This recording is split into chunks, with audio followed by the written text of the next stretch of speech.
Seahawks report for training camp tomorrow. They get underway on Saturday, Brock, but things are already looking rosy for Max Unger. Their center signs a multi-year deal that'll make him one of the higher-paid centers in the league. For me, it's not just about Max Unger. It's about Pete Carroll and John Schneider looking at what happened at the end of last year, looking at what their offensive line was able to generate in terms of a running game, in terms of that power, and saying, hey, this wasn't a fluke. This wasn't an accident. They've locked up all of those guys now for the next few years. They believe him. It was validation for that, but a point that you always make, and I think an important one here, it wasn't just what they did in the last 8 games. You're paying Max Unger as one of the top paid centers for what he's going to do.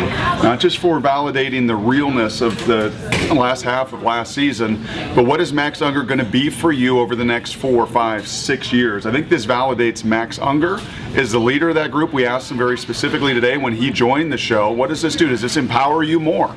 Will you have more of a voice? And I think it does. My experience tells me in the locker room, when a team pays a guy, you're our guy, man. Now I expect you to do a little bit more, not just to play on the field, but also be a little bit more of that leader in that huddle as well. Do the other guys notice it?